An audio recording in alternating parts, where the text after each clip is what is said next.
L'origine du livre, c'est que Marsu nous avait branché sur le fait qu'aujourd'hui, il ne restait rien de Nuclear Device. Il ne restait plus de disques. Voilà, il n'y avait rien en circulation à part des trucs d'occasion. Et l'idée de faire une compilation, quelque chose qu'on avait déjà fait à la fin du groupe en 91, 92.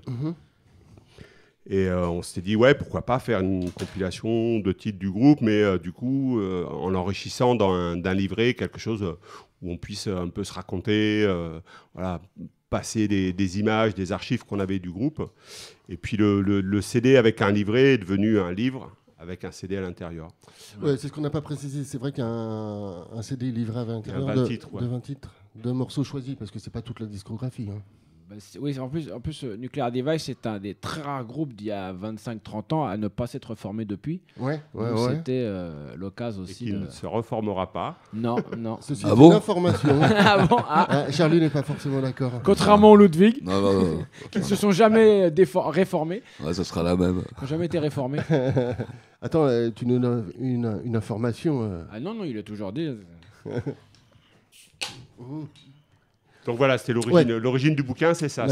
C'est au départ l'envie de compiler, une envie qui venait pas forcément du groupe au départ, qui était plutôt suggérée par quelqu'un d'extérieur au groupe, mais à l'intérieur quand même. C'est quelqu'un qui s'occupait du label Bondage Records, sur lequel on avait sorti nos albums, quoi.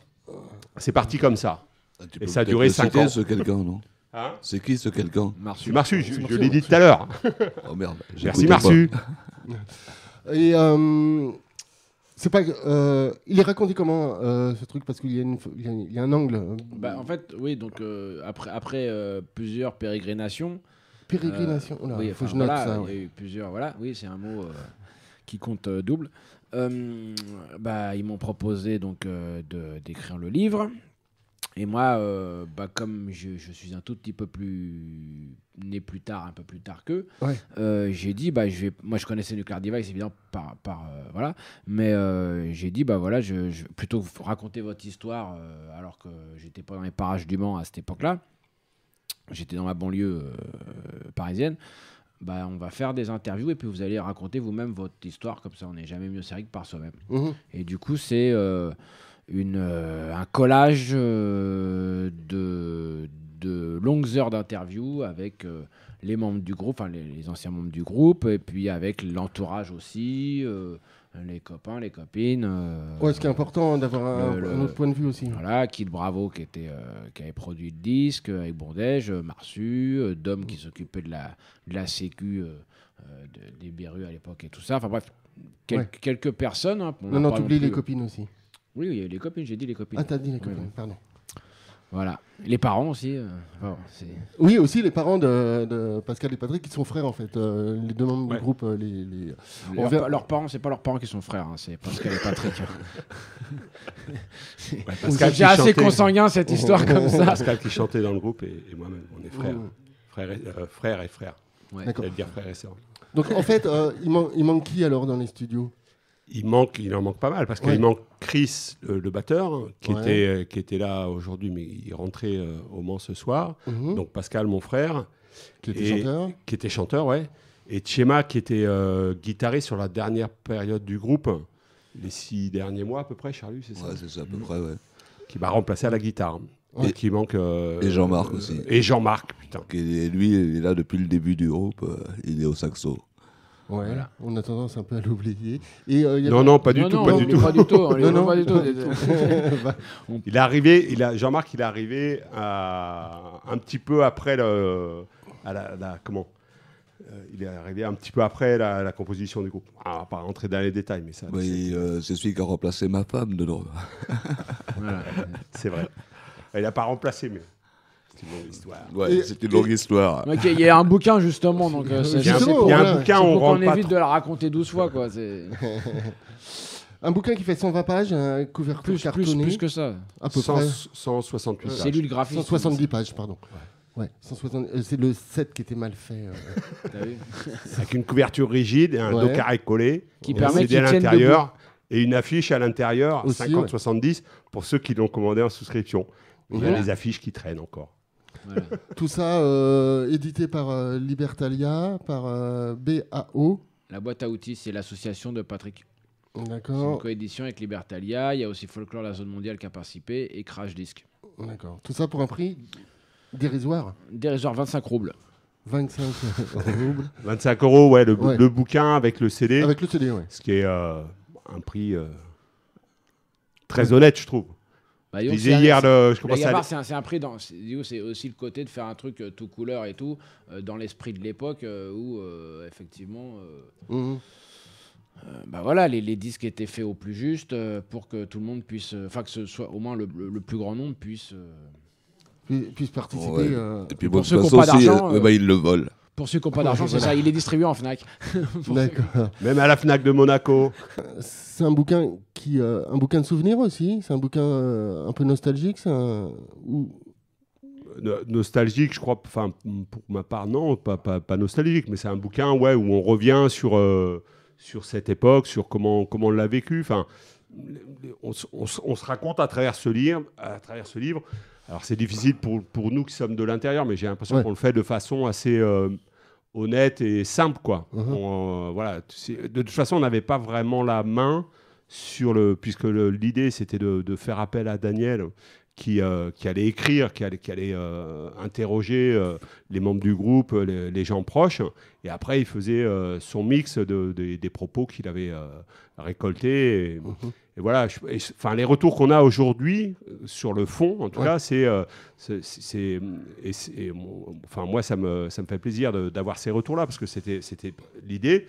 C'était de se raconter, mais pas réécrire l'histoire et pas être dans un truc non plus nostalgique. C'était le faire de façon assez simple, un peu détachée, avec 30 ans de recul.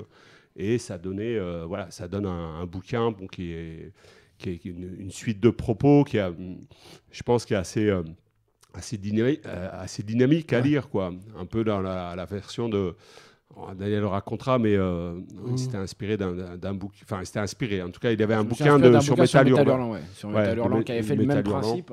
Ouais. Et j'avais aimé le côté collage d'interviews comme ça, où en fait, donc dans une chronologie, où en fait ils avaient interviewé des gens qui étaient même, là pour le coup, ça s'est pas posé pour Nuclear Devil parce qu'il n'y avait pas de conflit, mais pour Métal Hurlant, parmi il y a des conflits, ils interviewaient, donc c'est le bouquin de La Machine à rêver, et ils interviewaient des gens même qui n'étaient pas d'accord, et chacun donnait sa version, et c'était assez marrant. Et là du coup ça a été plutôt rigolo sur des anecdotes, par exemple, où il y a eu la version de chacun, des gens interviewés séparément, ou Le des point de fois vue, ou des fois collectivement. Mhm. Et à l'arrivée, on ne sait plus vraiment qui était là et qui était pas là. Enfin, je veux dire, Ouais, qui a été fait collectivement. Ça donne un côté vivant, mais aussi ce bouquin, je pense, ce qui est important, c'est que c'est le parcours de gamins banlieusards d'une ville de province, avec des guillemets, ce terme-là qui est quand même pas terrible, Ouais. qu'on fait un groupe de musique. Mhm. Que ce soit du rock, à la limite, c'est anecdotique. À une époque où il y avait rien, il n'y avait pas de structure hors les majors, hors tout ça, il n'y avait pas tout ce qui s'est développé plus tard. Et puis, j'espère que ça peut donner envie à d'autres gens. Et puis, je pense qu'il y a plein de gens qui peuvent se reconnaître aussi sur les galères de camions de tournée, les gîtes, machin, les enregistrements. On se retrouve face à une console pour la première fois. Enfin, tout ce qui fait la vie, et puis aussi le fait que l'idée c'était de commencer dès leur enfance, et puis de continuer aussi après la fin du groupe, de voir qu'est-ce qu'ils sont devenus, et pour montrer déjà que pour ce qui est le cas de Nuclear Devil, ce qui n'est pas forcément le cas de tous les groupes de rock alternatif, après ils ont quand même resté dans la même... Enfin, ils ne sont pas trahis, quoi. Ils sont restés dans la même lignée quand même dans leur cheminement, leur parcours personnel. Et puis aussi qu'ils ont fait du collectif, quoi. Et ça, c'est vachement important parce qu'on est... on est dans une société qui fait tout pour individualiser les gens, pour faire juste des buzz, pour ta gueule. Et il y a un groupe qui marche tout de suite, on essaye d'en dégager un individu, puis qui va faire une carrière solo très vite. Alors que quand on voit cette expérience de Nuclear Device qu'ont vécu beaucoup d'autres groupes à l'époque, de se retrouver autour d'une dynamique collective, ça finalement, on s'aperçoit à travers cette histoire singulière que ça a produit... ça a bouleversé la vie de tout le groupe, quoi. Et même au-delà, puisqu'il y a des copines, des copains qui ont aussi été impulsés par cette dynamique qui d'ailleurs venait des membres de Nuclear Device, mais qui était aussi dans l'air à l'époque, puisqu'il y avait Rock Radical Records qui est devenu Bondage, il y avait d'autres groupes comme les Wash, les Ludwig, les Beru et beaucoup d'autres. Donc c'est ça qui est intéressant, c'est de pousser un peu à se dire que finalement il suffit de s'y coller et puis on casse les barrières, quoi. Ouais. Mais là, enfin on en reparlera, mais il ne faut pas se limiter à seulement que les groupes. Ça a aussi concerné beaucoup des gens du public aussi, qui ont pris exemple, qui ont pris des exemples là-dessus et ont fait des choses par eux-mêmes, des fanzines, des trucs comme ça. Ouais, Est-ce qu'on peut parler directement de le rock alternatif, mettre ce terme-là là-dessus? Bah, le rock alternatif, ils en parleront mieux, mais le rock alternatif, c'est quand même un terme qui a été fait, qui a été créé, je crois, par les journaux, mais qui a été vite revendiqué, puisque après tout, bah oui, tu crées une alternative à quelque chose, c'est-à-dire que tu crées quelque chose qui est en dehors d'un système, et à la fois qui propose d'autres manières de faire, d'autres manières d'organiser des concerts, d'autres manières d'enregistrer des disques, d'autres manières de faire de la zik, de faire la sécu d'un concert, puisqu'il y a l'interview de Dom, enfin, voilà, tout ça, quoi. Je sais pas, qu'est-ce que... D'accord. C'est, après tout, c'est eux qui étaient dans le bain à l'époque. On se passe un petit morceau, ou à moins de Charles, tu veux Non, moi j'ai rien intervenir à dire là-dessus. C'est bon, il parle très bien, il parlait bien. il parle bien, hein, mais il écrit bien aussi. D'accord. On se fait une petite pause musicale, justement, on profite pour passer un extrait de ce disque qui accompagne le bouquin. Le disque, il s'appelle Morceau choisi. Ouais, parce que c'est des morceaux choisis dans la discographie, il y a des morceaux aussi de la compilation, excuse-moi, de la cassette démo, d'une des cassettes démo qu'ils avaient fait, et il y a aussi des morceaux d'un live enregistré par On a faim, le label On a faim à l'époque, qui a sorti un live sur cassette, et puis il y a des morceaux de différents...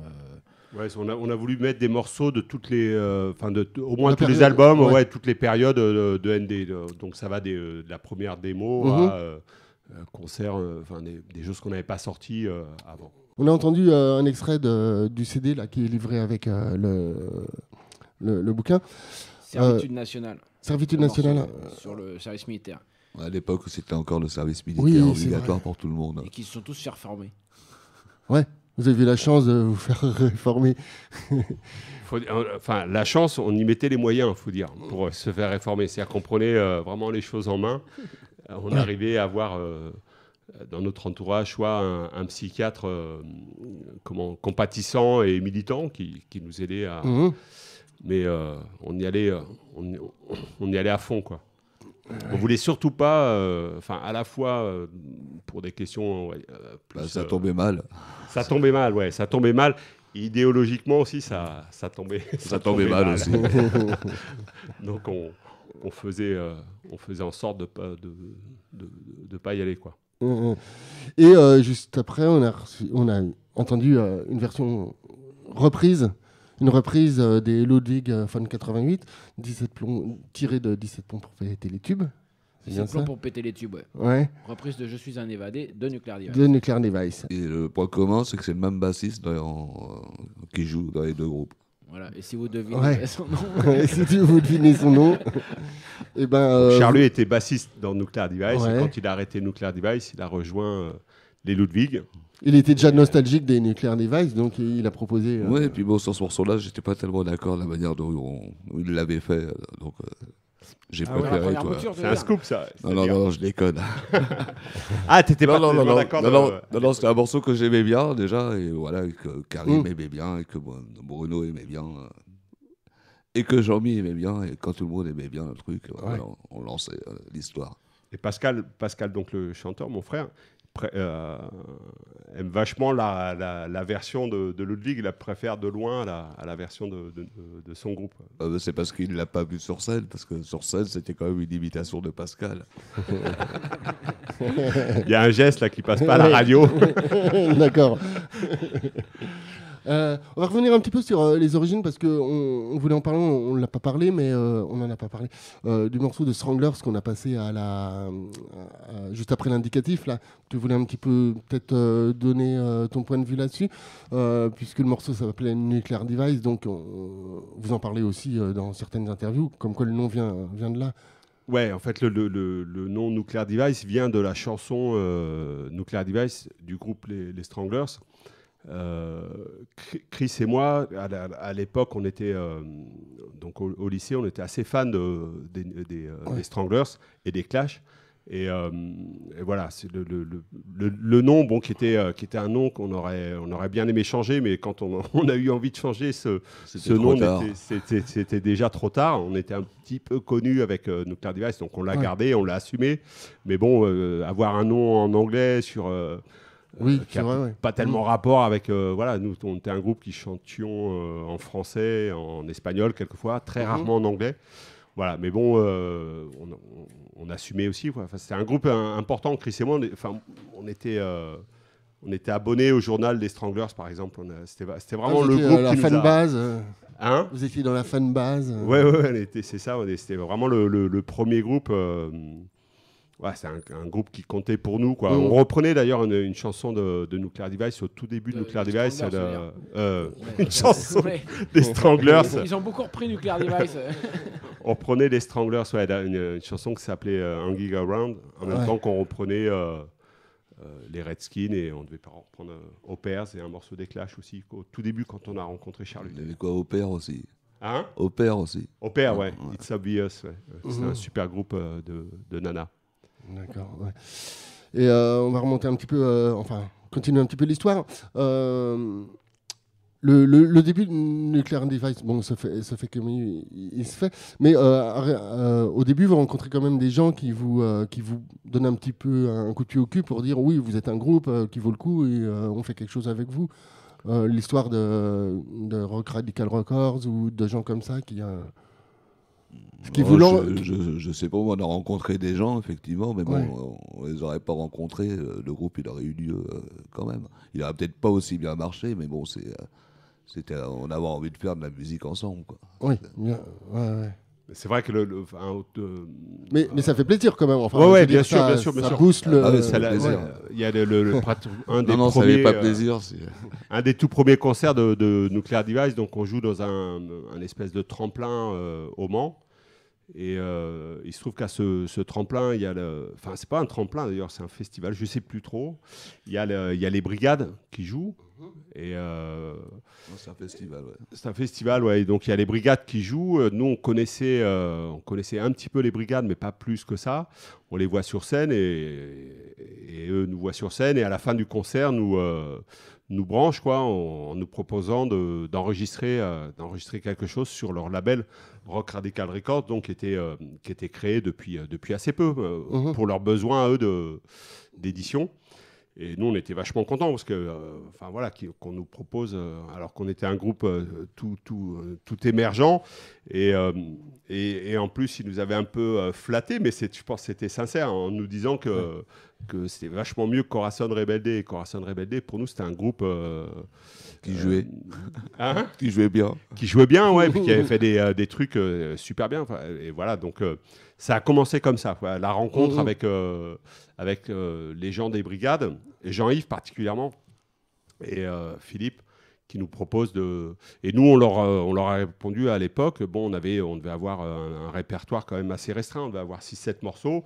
On leur a dit, bon les gars, on est super contents, ça fait vachement plaisir, mais on n'est pas prêt tout de suite, faudrait qu'on se revoie dans 6 mois, 1 an, et voilà. Et c'est comme ça que c'est parti avec eux. Et après, les rencontres se font, les scènes se font, les concerts se font, et vous croisez de plus en plus de gens, et arrivez aussi... Voilà, et puis on rencontre la scène, le début de la scène alternative à Paris, parce que le fait d'être roman pour nous à l'époque, même si c'est pas très loin géographiquement de Paris, on était quand même vachement éloigné de cette scène, de cette réalité. Ouais. Nous, bien sûr, on écoutait du rock et du punk rock français, surtout du punk rock anglais et beaucoup de reggae et voilà, d'autres genres musicaux. Mais en tout cas, cette réalité de la scène alternative avec le début, avec les brigades, le début des Berus, etc., on était quand même assez éloignés. C'était pas notre quotidien. Au départ, oui. Au départ. Ouais. Mais vous prenez conscience à ce moment-là qu'il y a quelque chose qui va booster, qui va exploser Ouais, assez rapidement, on découvre cette réalité et on sent, oui, que ça bouillonne d'un peu partout. Ouais. Il y a plein de trucs qui se font. On découvre aussi la réalité la réalité sur Paris, les concerts dans les squats, etc. Nous, c'était pas du tout quelque chose qui était présent au Mans. Donc, on découvre tout ça et on est super jeune. Moi, pour ma part, je dois avoir 18 ans. Enfin, toi, et on découvre. Tout arrive en même temps, quoi. Mais super. Enfin, à ce moment-là, on déborde d'énergie, d'envie, donc on fonce, quoi. On se pose pas de questions et on colle complètement. Enfin, si tu veux, l'idée que nous on avait, on était quand même très investi par l'énergie punk, le do it yourself. C'est des choses qu'on avait déjà intégrées. On était déjà dans une dynamique de faire un fanzine au lycée, d'enregistrer nous-mêmes, etc. Donc il y a une rencontre qu'on se trouve pile poil dans cette mouvance. On trouve tout de suite notre place. C'est comme une évidence, quoi. Qu'est-ce qu'on fait Daniel, tu as un mot à dire là-dessus ou on passe un morceau? J'ai un mot à dire parce qu'ils ont tendance à jouer un peu les modestes. Il faut se rappeler quand même, puisque je joue le rôle de l'historien de l'émission, il y avait rien à l'époque. Quand ils rencontrent, donc comme Patrick a dit, quand ils rencontrent Jean-Yves, donc Kid Bravo, et Philippe, qui ont monté Rock Radical Records pour sortir Bombs and Blood dans un Capital, qui est le premier mini-album des Brigades. Il y a très peu, il y a surtout des autoproductions, il y a quasiment très peu de micro-labels. Et ND va sortir 2 mini-albums, vraiment à l'époque, Rock Radical Records sort, ça va très vite se transformer après le split des Brigades en Bondage Records. Le split des Brigades où Jean-Yves va quitter les Brigades, qui vont monter Negative Records, encore un label de l'époque. Et ils n'ont pas raccroché du tout à un train du rock alternatif. Ils sont vraiment dans les précurseurs de... Dans les wagons de tête. Dans les wagons de tête. En tout cas, dans ce moment où ça se crée. C'est pas... Il y en a qui sont venus après, et puis c'est très bien. Oui, mais voilà, c'est quand même... Et puis aussi, il y a un truc, c'est que c'est quasiment les premiers en France à faire un groupe dans la lignée rock reggae, de fusion rock reggae, influencé évidemment par les Clash, mais... de ce mélange-là. Après, ce qui est bien aussi, c'est qu'à cette époque, tu vois qu'il n'y a pas du tout... C'est pas du tout des scènes comme un peu maintenant, où tu as la scène deadcore, chose, emo, truc chouette. Par exemple, tu regardes les groupes entre les Ludwig, les Berus, les Wash, les Vampas, pour parler d'autres choses que les groupes Bondage. Après les VRP ou les trucs... et les Pigalle et tout ça, il y a quand même un panel, les Endimanchés, il y a un panel... vraiment super divers, et tout le monde par contre se retrouve sur l'idée de faire les choses par eux-mêmes sans attendre qu'il y ait quelque chose descende du ciel, non? On a comparé Nuclear Device un petit peu au Clash français. C'est dû à la fusion un petit peu des éléments musicaux. Côté beau gosse aussi. C'est vrai. C'était un peu le côté beau gosse de Patrick.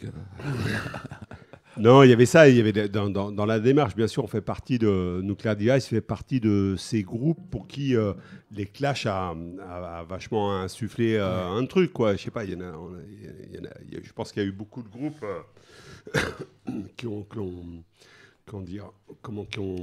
été en tout cas inspirés, je sais pas si c'est le mot, mais pour qui le Clash, les Clash.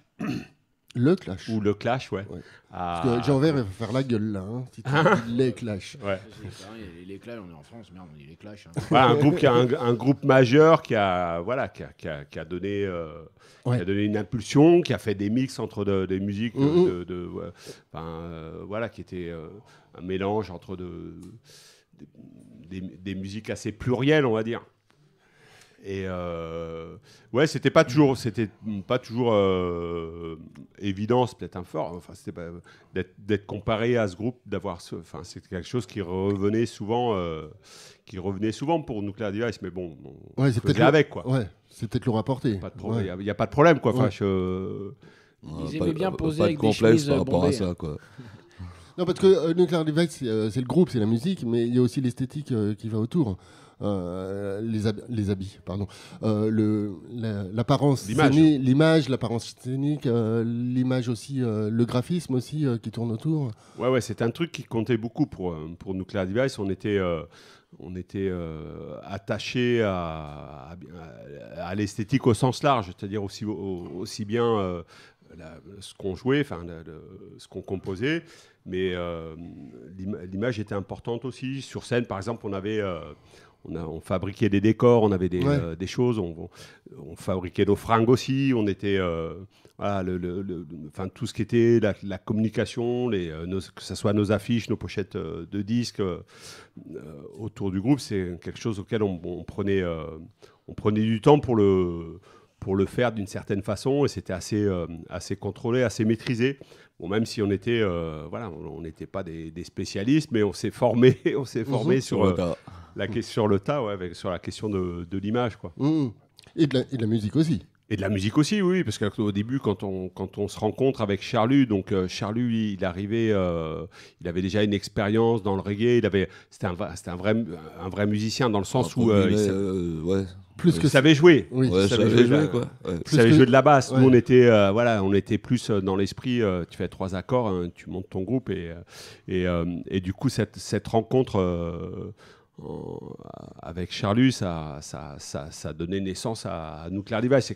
C'est vrai, quand tu écoutes les morceaux, si tu fais un peu attention à comment c'est joué, etc. Bon, il y a quelqu'un dans le bouquin qui dit, c'est Étienne Sauvage, je crois, qui dit, Nuclear Device, c'est formé aussi sur ses limitations. C'est-à-dire que musicalement, c'est vrai qu'on n'était pas, à part Charlu, qui savait vraiment jouer de la basse.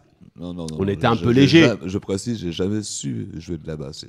On a toujours dit que je savais jouer de la basse, mais je ne suis pas un bassiste. Je suis avant tout un musicien comme tout le monde, quoi. Ouais, mais t'avais déjà une certaine maturité, quoi. Ouais. T'avais déjà un truc qui était. Il y a un truc que tu dis, Charlie, dans le bouquin, moi que j'aime beaucoup. Tu dis que tu as toujours considéré la basse comme un instrument de percussion. Voilà, oui. Voilà. Déjà, c'est une approche de la basse qui n'est pas spécialement conventionnelle. Ou aussi, les mecs qui vont se mettre à slapper. C'est vraiment le truc que je déteste comme son. C'est vrai que T'aimes pas le psychobilly, toi? les débuts de Nuclear Device, c'est des heures passées. Souvent, c'était dans ma chambre chez mes parents à Allonne avec Charlu, où on pouvait passer une après-midi entière tous les deux à se découvrir, à jouer ensemble, quoi. Ouais. Et arriver avec des idées en répète. Et c'est vrai que tout ça, tout ce matériau-là, cette approche qu'on avait, elle était assez singulière. Parce que c'est une rencontre de deux univers, je sais pas, parce que de mon côté, mon univers, il était, moi, Pascal, Chris, on était, c'est notre univers, c'était surtout ce qu'on écoutait, parce que jouer, c'était les débuts de nos premières expériences, voilà.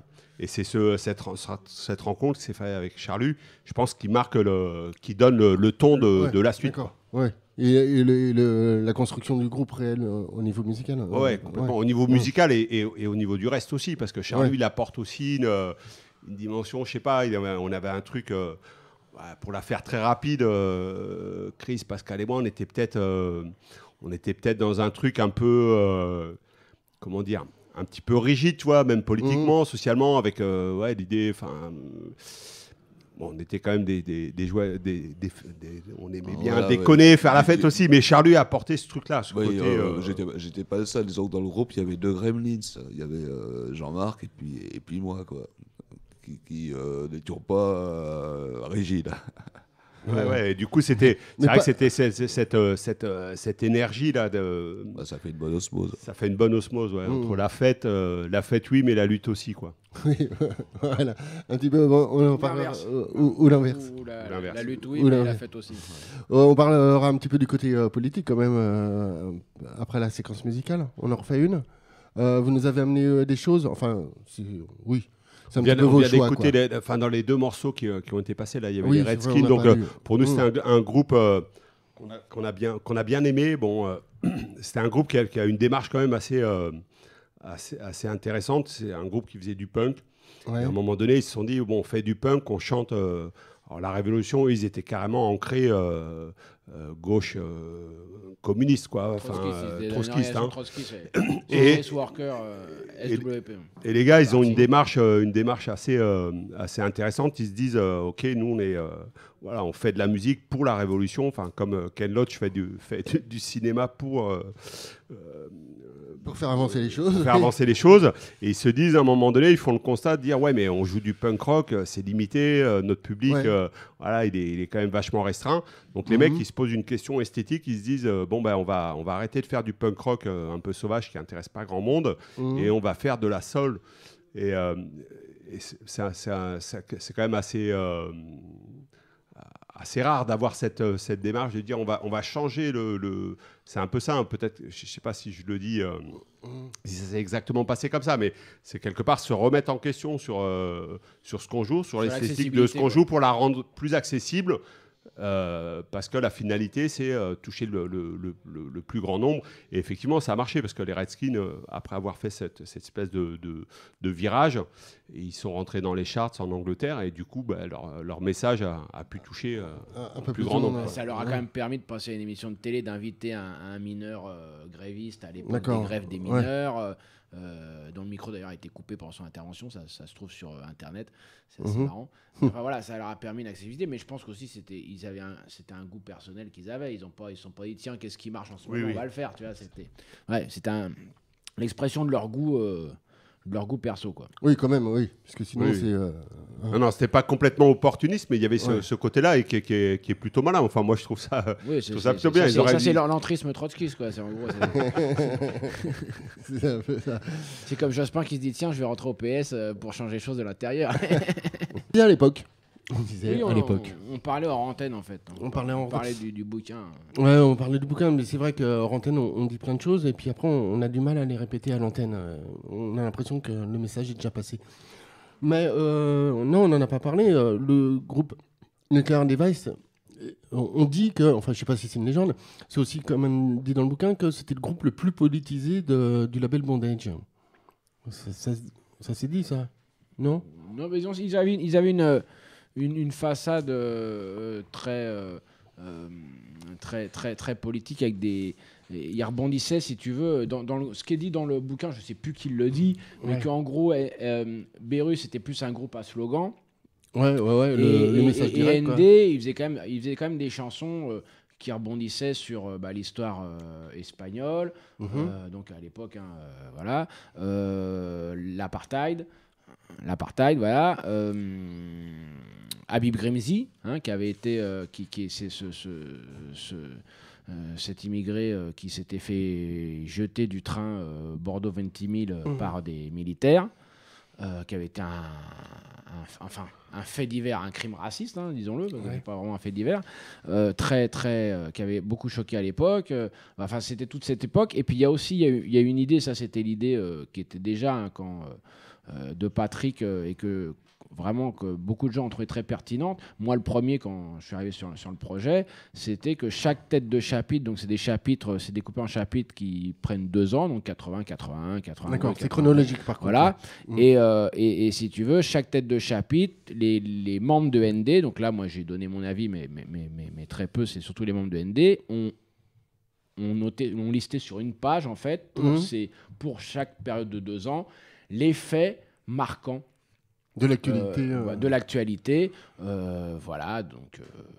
National ou international. Ou international, la mort de Malik Oussekine, le Nicaragua, le Nicaragua, le Minitel. Il y a eu des choses des fois de très oui, mais qui tout à peuvent fait, sembler bien sûr. anecdotiques, mais c'est important parce que souvent, moi c'est bon, vous connaissez mon boulot avec Chéri Bibi, mais ce qui m'importe Oui, c'est pas ça, c'est que forcément. souvent, non mais bon, avec mon fanzine, moi ça marchait tout à fait dans ma démarche, c'est-à-dire de dire qu'à un moment donné, on parle de culture populaire, on parle que ce soit de cinéma, de musique, de littérature, et souvent les spécialistes, quand on parle souvent très très bien, mais tu as l'impression que c'est toujours déconnecté du monde. Par exemple, ils vont te parler du cinéma, je sais pas moi, de science-fiction des années 50, sans parler du macartisme. Enfin, voilà, c'est toujours déconnecté, totalement déconnecté, comme si voilà, les choses étaient dans une bulle, la sphère culturelle était dans une bulle, totalement en dehors du monde social et politique. Or, c'est le monde social et politique qui produit la culture et inversement d'ailleurs. Enfin, ça marche dans les deux sens. Donc, c'est important de faire un rappel de ces années. Qu'est-ce qui se passait pendant que ce petit groupe de paysans de la banlieue du Mans faisait leurs premiers émois de guitare et qu'est-ce qui les a influencés? Et puis, quel était le contexte aussi? Parce que ça, c'est pas innocent, quoi. Tu peux pas faire un truc en dehors du monde, même si beaucoup de gens, hélas, font comme si. Mais voilà, tu es touché par le chômage, la précarité, l'actualité, tout ce qui te touche, qui t'impacte, que ce soit émotionnellement ou même dans ta vie même, quoi. Ouais, personnellement. Le sexisme, enfin bref, on connaît tout ça, quoi. Ouais. Je pense que les auditeurs de FPP doivent être aware un peu, comme disait notre cher JC Vandamme, de ça, quoi. Ça colle toujours à l'actualité. On parlera un petit peu du sexisme, puisque Fab voudra en parler. Non, pas forcément. Pas forcément. Et on a remplacé Charlu par Abfab durant la pause. Fab vient d'arriver, bonjour. Du coup, Charlu s'est barré. Voilà, du coup, bah voilà, c'est ça. Vous y perdez au change, je suis d'accord. Je suis désolé sur le coup. Je sais plus. Si, oui, les textes. Tu parlais de contexte social, politique, de contexte de vie. Les textes collent encore aujourd'hui à l'actualité, malgré que l'histoire de base d'un morceau, si c'est Nicaragua, on n'est plus à l'histoire du Nicaragua, quoi. On est ailleurs. Mais est-ce que c'est des textes qui collent toujours à l'actualité, qui sont toujours Il y a des pour être chanté aujourd'hui, quoi. Si on veut saper la soirée et se démoraliser, il y a des trucs qui sont assez déprimants sur des questions, je sais pas, sur la situation, par exemple, à l'époque de Nuclear Device, donc entre 83 89 et aujourd'hui. Un des éléments moteurs, on va dire, dans l'engagement de Nuclear Device, c'était le fait d'assister à la montée des idées du Front National, parce qu'on en parle, on explique dans le bouquin, au moment où le groupe commence, le Front National, un parti un peu excentrique sur lequel il est assez facile de s'opposer, de prendre le dessus. C'est au moment de la marche des beurs, enfin, la touche pas à mon pote, etc. Pour nous, c'est nos dernières années de lycée. On voit cette montée. Donc ouais, c'est l'actualité, c'est un gros moteur. Aujourd'hui, la situation est bien pire. Ouais, on peut dire. Les choses se sont normalisées, les idées, etc. Donc, pour répondre à ta question, oui, c'est toujours d'actualité. Après, il y a des choses, on parle du Nicaragua dans Nuclear Device, parce que forcément, à l'époque de Nuclear Device, le Nicaragua est un espèce de terrain d'expérimentation sociale, politique, qui nous intéresse vachement, qui intéresse toute la gauche très large, avec des brigades de gens qui vont là-bas. On regarde, c'est une espèce de laboratoire politique qui nous intéresse. L'apartheid est terminé. Ouais. Officiellement, quoi. Après, donc, c'est vrai que tous les textes de Nuclear Device sont en lien avec l'actualité présente ou passée. On parle de la guerre d'Espagne, parce qu'on a un attachement presque romantique à cette période de l'histoire, forcément, quoi. C'était notre façon de parler d'amour, peut-être, dans Nuclear Device. C'était pas un sujet qu'on abordait. On aurait pu, peut-être, si on avait mûri un peu plus, mais je pense que l'actualité, ce qui est abordé dans Nuclear Device, c'est ce qui est abordé par des jeunes qui ont 18, 20 ans, Ouais. qui bouillonnent d'envie, d'utopie, de révolte, etc., qui balancent des textes de façon assez cash. Dans Nuclear Device, on se partageait beaucoup les tâches, hein, et c'était ça aussi, le do-it-yourself, et c'était Chris et Pascal qui prenaient en charge les textes, à part le texte sur l'apartheid. Sur la chanson Pretoria, qui est écrite par Charlu. Ouais. Et Charlu et moi, avec Jean-Marc et avec le reste du groupe aussi, hein, qui composons plutôt la musique. Mais du coup, on s'éloigne de ta question. C'est pas grave, c'est fait pour, hein, bien sûr. Bon, on peut la recentrer sur justement l'orientation politique que vous avez.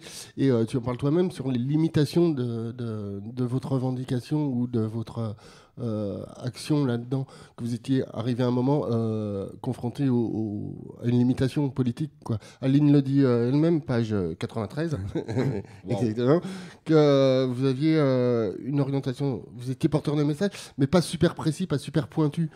Et, non, parce que nous, on a toujours, enfin, si tu veux, on était surtout des gens très libres, voilà, qui n'avaient pas de. On n'était pas engagés, si tu veux, dans des partis ou dans des groupes bien déterminés. Nous, ce qui nous intéressait, c'était, on avait aussi bien des copains anards, communistes. On était surtout libres, quoi. Et on avait envie de raconter, de se positionner sur des choses qui nous touchaient, mais qui n'étaient pas calculées, quoi. Il y avait un côté à la fois sincère et spontané. Et dans l'urgence, c'est pour ça qu'aujourd'hui, entre parenthèses, quand on nous a souvent posé la question d'une reformation à l'occasion de la sortie du bouquin, c'est complètement inconcevable pour nous, parce que tout ce qui a été fait dans Nuclear Device a été fait de façon entière, de façon sincère. Sans calcul. Ça n'aurait pas de sens sans calcul, et ça n'aurait pas de sens 30 ans après de se reformer. Bon, on ferme la parenthèse. Mais voilà, donc... je dirais que c'est surtout cette envie de liberté, d'aller où on avait envie de faire, que ça soit au niveau des paroles, au niveau de l'esthétique du groupe. Voilà, si on voulait faire un morceau plutôt reggae et après un morceau un peu enragé, on le faisait. Enfin, on calculait pas, quoi. Ouais. Les choses se faisaient, ça venait comme. Et peut-être c'était aussi, on aurait peut-être dû réfléchir plus à ça, à se poser plus de questions, mais on n'était pas du genre à se poser beaucoup de questions, quoi. Plutôt du genre à avancer, foncer. Et pour ma part, c'est un peu toujours pareil, avec un peu plus de maturité quand même. Il y a quelques petites anecdotes aussi dans le bouquin, des anecdotes de l'époque, des trucs qui font rire, qui font sourire, ou qui aussi disent putain, j'aurais bien aimé vivre ça, des petits trucs comme la bataille des groupes, je sais plus, c'est anecdotique, mais c'est marrant en même temps. C'est page 93, je crois. Je situe comme ça. Tout est page 93, toi. Alors, j'ai noté que ça. Il a lu que la page 93. Il a lu que la page 93. C'est dense. C'est dire que si le bouquin est dense, des pages, il y en a 50. Non, mais moi je peux en parler puisque j'ai mené les interviews là-dessus. C'est vrai que le fait qu'on soit... moi je connaissais pas tout le monde quand j'ai fait les interviews. Je connaissais très bien Patrick, je connaissais Pascal, et d'autres, mais il y a aussi des rencontres de gens qu'on se connaissait juste comme ça, sans se connaître, ça. Et du coup, c'est évident que quand t'es cool en train de faire une interview et tout, ce qui ressort, ça va être les anecdotes marrantes et tout. Peut-être que, mais je pense pas qu'à l'arrivée. Le côté politique est aussi présent. C'est comme disait Patrick, il y a le côté festif. le côté voilà du plaisir du jouissif du rock, d'une vie rock'n'roll, et puis effectivement ce qu'on a envie de faire passer, l'identité aussi des personnes qui donne une assise sociale et politique. Donc les conneries, c'était assez rigolo, parce que moi j'étais arrivé sur un truc tout bête. Je demandais à chacun, quand je faisais mes entretiens, donc j'ai fait des entretiens collectifs et des entretiens individuels, même y compris avec ceux avec qui j'avais fait un entretien collectif. Et j'avais un peu des questions qui revenaient comme ça, genre raconte-moi une anecdote qui t'a marqué, raconte-moi un concert qui t'a marqué, et parle-moi d'un morceau que tu apprécies particulièrement du groupe, et pourquoi. Enfin, ce genre de truc. D'accord, ouais, bien et sûr. du coup, il y a des réponses qui évidemment se rencontraient, quoi. Ouais. Et puis des réponses différentes. Donc c'est assez intéressant. Par exemple, sur le morceau Pretoria, donc il y a un morceau sur l'apartheid, donc le seul morceau qu'a écrit Charles au niveau des paroles pour le groupe. Charles, il me parle de l'aspect musical du morceau, et Pascal me dit qu'il était très fier que des gens s'intéressent à l'apartheid en écoutant un morceau comme ça. Donc c'est assez exceptionnel, ce genre d'aventures qui se jouent dans le conflit, dans l'amour et l'amitié entre des gens. C'est une aventure collective, et c'est ça qui est important, c'est que tu peux pas sortir quelqu'un du groupe, en fait. Tu vois, t'as pas, c'est pas. Ouais, il n'y a pas un leader charismatique du. Voilà. J'aime beaucoup Didier Vampas, mais les Vampas, c'est un peu Didier Vampas et les Vampas. Et ND, bon, les Bérus, ça n'a pas été le cas. Ils étaient majoritairement 2, même s'il y avait toute une raille autour. ND, ça a été 5 personnes. Et on oublie le 6e. 6, il y a eu Loïc, et puis c'est vrai, voilà. Et d'ailleurs, Loïc parle a toute sa place dans le livre, hein, aussi. Loïc était donc qui les accompagnait, qui faisait tout plein de choses autour du groupe, sans prendre un instrument, je veux dire, sans être présent sur scène. Voilà, c'est une aventure collective, et c'est ça qui est vraiment intéressant, et c'est ça qui peut donner envie à ce jour où Fab est là, donc il connaît le sujet, où toute cette individualisation par des canaux, on dit des canaux ou des canals, non, des canaux de réseaux sociaux ou autres, vont tout faire pour individualiser les choses.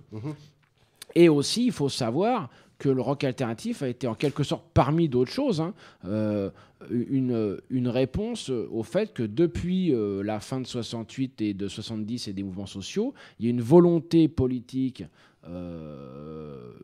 affirmée, même si elle ne s'est pas affirmée telle qu'elle, en sous-marin, de casser tout ce qui était collectif. Il ne faut pas oublier que les années 80, c'est le règne de l'individualisme, c'est la destruction du mouvement syndical, c'est la destruction des coopératives, c'est la vente au privé. Voilà, la vente au privé des services publics qui continue, hein, toujours. Donc c'est quand même c'est cette dimension, même si elle n'était pas nommée ou vue comme ça, qui est vachement intéressante. Si tu regardes justement, comme dit Patrick, avec une certaine maturité cette époque. Mais je pense que j'aurais fait j'aurais fait un bouquin sur un groupe des années 90, ça aurait été globalement la même chose. Je veux dire, il n'y a pas tellement de choses qui ont changé dans les formes, en tout cas. On est toujours avec Nuclear Device. On parlait politique, engagement, les thèmes aussi un petit peu Nicaragua, les thèmes un petit peu spécifiques. Il y a par contre le contre-exemple dans le bouquin, c'est un petit peu la parole des filles qui disent que souvent elles étaient laissées à l'arrière, en fait. Elles n'avaient pas le droit de rentrer dans les loges, des trucs comme ça. Ouais, c'est un peu. Ça se comprend, les filles, c'est chiant, mais non, pas du tout. Bravo. De un, les filles sont pas du tout chiantes. Et non, il y avait un peu des histoires des fois de rivalité, ou enfin bref, de la copine. L'histoire de rivalité là, elles disent quand même qu'elles sont dans la voiture balai à chaque fois. Non, mais elles disent aussi que c'était le groupe des 5 mecs qui étaient un peu fusionnels. Oui. Après, je voulais quand même dire, parce que je les ai interviewés, quand j'ai fait le montage, donc, quand je les ai interviewés, à part Christine Fanouche et Chippy, je crois qu'il y a Pascal était présent, parce que c'était chez lui au Mans. Mais par exemple, Aline, c'était à Montreuil, je l'ai vu toute seule. Et donc ND ont vachement joué le jeu, justement, de pas faire un truc qui soit hagiographique, genre les héros de la classe ouvrière en lutte. Voilà, et bah, c'est assez humain. T'as 18, 20 balais. Justement, alors là, sur le coup, et là, c'est pas moi qui... Enfin, j'ai cette question quand même à poser qui m'a été inspirée par Manu de Zone 11, on avait discuté autour du bouquin. Défausse-toi. Non, je me défausse pas parce que j'ai fait une chronique à l'antenne. J'avais chroniqué en plus ou moins le bouquin à l'antenne de Construy. Donc, je ne vais pas me défausser en disant que j'avais super apprécié parce que les interviews... C'est quelle émission on va chercher dans les archives? C'était au moment de la sortie du bouquin. Quand je l'ai eu. Il doit y avoir 2, 3, 4 semaines. Ouais. Voilà. Au moment où non, mais c'est pour ça, je peux pas à la fois dire... me contredire, etc. Tu vois, d'un truc à un autre, quoi. Donc, ouais, j'avais bien apprécié le bouquin, etc. Mais en fait, moi, Nuclear Device ne fait pas partie de mes référents culturels. C'est-à-dire que moi, je n'ai pas écouté à l'époque, quand j'ai commencé à faire le truc. Pour moi, Nuclear Device, c'était le premier groupe à Charlus. Mais j'étais fan des Ludwig, mais tu vois, si tu veux, bon, voilà. Et en fait, donc j'ai super apprécié le bouquin, mais en fait, en refermant le bouquin, bon voilà quoi, je suis pas tombé fan des Nuclear Device, quoi. Et par contre, c'est vrai qu'à chaque fois qu'on m'en parle de Nuclear Device, putain, les mecs ils sont fous, quoi. C'est-à-dire c'est la révolution, c'était pire que les Berus, tu vois, sur scène et tout ça. C'est comme si j'étais passé à côté, quoi, des Brigades Rouges avec des guitares, quoi. Et en fait, là, sur le... Ah ben non, mais c'est... Après, c'est un peu le... Action directe avec un saxo. Sur le truc, c'est un peu ce que ceux qui étaient fans, et d'ailleurs, enfin, vous jouez là-dessus, hein, la photo du bouquin, c'est tout le monde le point levé, et le titre s'appelle 45 révolutions par minute. Donc quand même, voilà. Et moi, j'ai l'impression, enfin, en lisant le bouquin, alors évidemment, c'est pas le but, hein, c'est pas ça, je me fais un peu l'avocat du diable, là, hein, mais qu'il y a une espèce d'entreprise de destruction du mythe. C'est-à-dire que tout au long, on dit, ouais, mais ils n'étaient pas très formés à la truc, ils n'étaient pas très matures, ils n'étaient pas très ceci, ils n'étaient pas très cela. C'était des petits cons qui foutaient le bordel. Voilà. C'est vrai. Sortie de concert, vous alliez dans les chambres d'hôtel, vous dévastiez les chambres d'hôtel. Systématiquement, évidemment, ça nous est arrivé de rester sagement sur le parking. Et... Seulement quand l'organisateur le méritait. Mais je veux dire, moi, je ne suis pas fan. Alors, quand je lis, ce que je vais en retenir, c'est des instants forts. D'accord. Donc, c'est quand vous allez faire caca dans les chambres, quand vous pissez dans les fours. Et moi, je me dis, merde, les mecs qui viennent, ils chantent la révolution. Et puis après, quoi. Pour une fois. Attends, je finis ma question. Après, je suis pas. Promis, hein, je veux dire, je suis pas. Voilà, juste, je pose mon truc, je déroule mon raisonnement, quoi. Et donc, t'as Marsu qui rajoute une couche en disant, ouais, non, mais les Nuclear Device, en fait, c'est des vrais crados. Il y a derrière, donc, il y a toute une partie où c'est quand même la partie sexisme, comme le fait remarquer. C'est quand même assez costaud. Quand on le lit, le truc, ouais, non, vraiment, il y a une expression d'un truc assez fort. J'ai l'impression qu'il y a petit à petit, ligne par ligne, une entreprise de démolition du mythe. Et je pense que vous n'avez pas l'impression qu'auprès de certains qui étaient fans du groupe, ça va faire une espèce de douche froide. Écoute, si c'est le cas, on assume. Mais je ne pense pas que... Oui, mais si tu veux, je pense que cette face cachée un peu, moins connue, le côté un peu destroy, un peu notre côté potache, punk, quoi. Mais vraiment potache. Non, le côté potache, ouais, je suis d'accord. Punk, moi j'ai pas connu beaucoup de groupes punk qui faisaient caca dans les chambres d'hôtel, quoi. Ah bah ouais, parce que t'as pas connu des punks. Ils font pas à l'hôtel, ils font caca dans les chambres des squats. Attends. Non, mais c'est arrivé. C'est arrivé, ouais. C'est arrivé, mais c'est peut-être arrivé 4 fois dans l'histoire de Nuclear Device et on le raconte. Après, donc le côté potache, oui, certes, il était là avant le groupe, il était là pendant le groupe et il est resté un petit peu après, faut le dire. Après, sur les filles, je crois pas qu'il faut pas. Enfin, je pense qu'on n'était pas. Enfin, je vais pas contredire ce que dit Aline ou d'autres dans le bouquin, mais c'était plus, je pense, c'était plus une histoire que le groupe, pour les membres du groupe, c'était la priorité absolue. On va dire ça comme ça. On n'était pas du tout engagés dans des vies familiales et tout. Tout ça est arrivé bien plus tard. On avait 18 ans, 20 ans, quoi. Et donc, c'est vrai, je reconnais que le groupe passait avant tout et que les copines, quand on partait en tournée, etc., c'était... elles étaient là, mais c'était pas la priorité du moment. La priorité, c'est que ça se passe bien pour le groupe. Et si ça se passait des fois par dire bon les filles, vous venez pas dans le camion parce que je sais pas, il y a des engueulades ou des trucs à la con. C'était pas. Je pense derrière, il y avait pas de. On peut pas rester sur. En plus, l'émission se termine sur là-dessus, c'est un peu con parce que je pense que c'était une réalité quelque part, mais faut pas. Tu vois, il y a une histoire d'amplitude, faut pas se braquer trop là-dessus. Je pense que si aujourd'hui on réunissait toutes nos anciennes copines qui étaient vraiment là au moment du groupe, enfin, c'est-à-dire que je crois qu'il y a Aline et Fanouche qui parlent dans le bouquin, mais il y en a d'autres, Chippy, etc. Si on prenait vraiment le temps de parler de ça de façon plus précise, je pense qu'on arriverait à un truc où c'était pas si... Faut pas confondre l'honnêteté du bouquin et en plus l'honnêteté d'eux-mêmes qu'on jouait le jeu justement de pas du tout dire ça on peut pas le mettre parce que ça avait corné ou je sais pas quoi. Tu sais qu'en 1924 toutes les photos de Lénine bourré en train de gerber après un meeting ont disparu totalement de la circulation. Là au contraire on laisse l'intégrale. Après encore une fois il y a un truc, justement tu te fais avocat, mais là il y a un truc qui est un peu là où c'est que si tu sors des phrases de l'ensemble du bouquin, t'as largement de quoi. Attends, laisse-moi faire ma réponse. On va faire Marchais et je sais plus comment il s'appelait là. C'est un scordant là. Bref,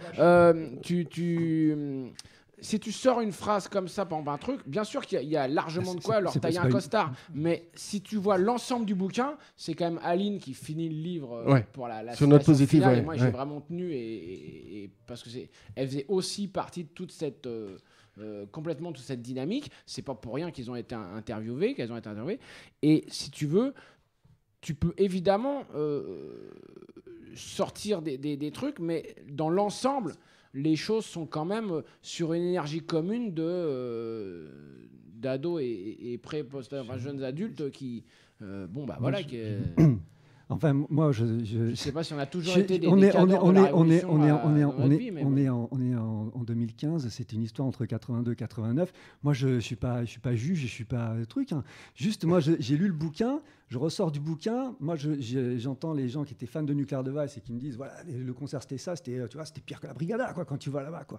Et là, tu sors du bouquin. Là, honnêtement, je plaisante, quand je blague. Mais franchement, enfin, on sort du bouquin. Voilà, c'est tout. C'est un peu l'ambiance générale qui s'en dégage d'un mec qui n'a pas connu Nuclear Device comme truc. Ben, voilà, c'est tout. Après, vous dites. C'est vachement intéressant. Moi, je suis pas, tu vois, je suis pas en train d'accuser qui que ce soit. Un groupe qui a une vingtaine d'années dans les années 80, voilà quoi. Vous pouvez, c'est pas peine. Enfin, c'est même pas la peine d'essayer de justifier. Je suis pas un procès de Lénine ou quoi que ce soit. Hein. Non, mais c'est bien aussi de casser dans les hôtels aussi. Ouais. Oui. Bah, en fait, le problème, c'est d'ailleurs, pourquoi tu défends les hôtels C'est-à-dire que ceux qui réparent et qui est le bordel en général, c'est les femmes de ménage, quoi. Ouais, mais ça, tu peux dire ça pour les émeutes de 2005. C'était con quand même, merde. On va pas. De ménage qui ont réparé dans les hôtels. Non mais ça défoule et ça fait du bien de casser les. Mais voilà, t'as une part. Si tu veux, soit tu fais un truc totalement comme plein. Moi, je suis pas sûr que. Tu vois, on comparait avec Cortatou. Dans le bouquin, c'est comparé. Ils disent que le groupe était comparé à Cortatou. Moi, je suis pas sûr que Firmin cassait beaucoup les chambres d'hôtel, quoi. Oui, mais. Lui, il s'est pété. À travers ce bouquin-là, on a été assez comment dire. Comme on était dans Nuclear Device, c'est-à-dire qu'on ne s'est pas posé 10 000 questions quand on a fait le bouquin. On a décidé de raconter comment on l'avait vécu. Mm-hmm. Effectivement, il y a des choses sur ce côté un peu, tu disais, cette face là qu'on montre qui peut casser quelque part un peu le mythe. Bah ouais, on était comme ça et effectivement, il y a des trucs, on était carrément cons des fois. On a fait des trucs qu'on referait pas aujourd'hui, mais qu'on a fait parce que voilà, on était aussi des petits agités qui fonctionnaient pas bien. Ouais, mais carrément. Et puis en plus de ça, moi, comme j'avais exprimé dans la première truc de la chronique, moi, le départ du bouquin, moi, je suis rentré dedans à fond. Je m'y suis reconnu dans les gars qui sont à moitié un pied dans la cambrousse, un pied dans la ville, etc. Moi, je foutais pas le feu au cul des vaches, mais je tirais sur les poules avec la carabine à plomb, quoi. C'était. Non, mais c'est clairement, tu vois, je me reconnais là-dedans. Il y a pas de souci. Hein. C'est juste qu'il me semble que le bouquin dépolitise tout ce qu'il pouvait avoir d'ultra politique dans le groupe, quoi. Tu vois, les textes, ils sont un peu expliqués à la fin. Par exemple, sur le chant des partisans, pourquoi vous l'avez repris, ça a été marqué. À l'époque, c'était visiblement fort, puisque vous avez une double page dans l'UMA. Ce qui aurait été bien d'avoir le facsimilé. Moi, oui, puis il y a eu des histoires en concert vois, aussi avec ça. On sent bien quand même que tous ces textes, etc., c'était quand même pas courant pour l'époque. Même si ça baignait l'époque, c'était pas courant pour l'époque. Donc en fait, il y a un moment donné où quand même, il y a un trip qui monte, une mayonnaise qui monte, enfin, il y a un truc, et ça, il me semble que c'est absent. Voilà, c'est tout. Moi, je ne l'ai pas ressenti. Après, sur Nuclear Device, voilà, l'aboutissement de l'aventure, et c'est quand même ce qui a été enregistré. Enfin, c'est les morceaux. Les textes qui ont été écrits, etc.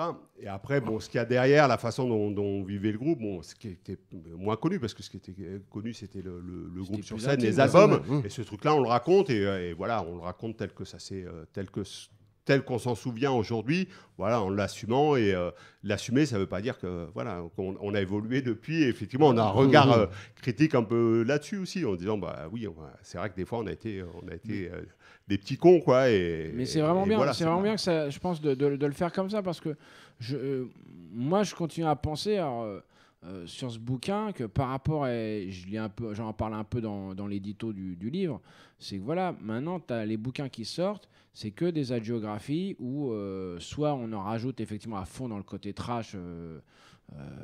Lui c'était un junkie pas possible et puis il a entraîné tout le monde à machin, soit c'est au contraire c'était des héros et les livres qui sortent sur les groupes, c'est toujours soit un truc de fan totalement éberlué où tout est bien et le moindre grattement de guitare était parfait, etc.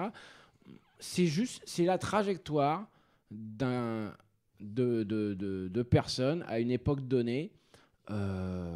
Et je pense que des gens qui n'aiment pas la musique du tout d'ailleurs peuvent totalement s'y retrouver oui, tout à fait, et des gens qui sont et voilà, et on va pas encore une fois, moi j'ai dit on va prendre le parti de la subjectivité des gens qui sont interviewés, c'est-à-dire qu'à un moment donné, s'il y a des choses qui manquent, il y a plein de trucs depuis Patrick il m'a ressorti plein d'affiches, je me dis ça on aurait dû le mettre, etc. Il y a plein de choses dont on n'a pas parlé, il y a plein d'aspects dont on n'a pas parlé, évidemment, qu'on n'a pas creusé. Tiens, oui, pourquoi reprendre le chant des partisans? Bon, fils de Coco, moi ça me semblait peut-être aussi évident, vu que j'étais dans le même cas, mais voilà, c'est la somme des subjectivités qui fait l'histoire, quoi. C'est pas un travail d'historien, justement, c'est ça que moi je voulais pas faire, de faire des recherches méticuleuses et tout.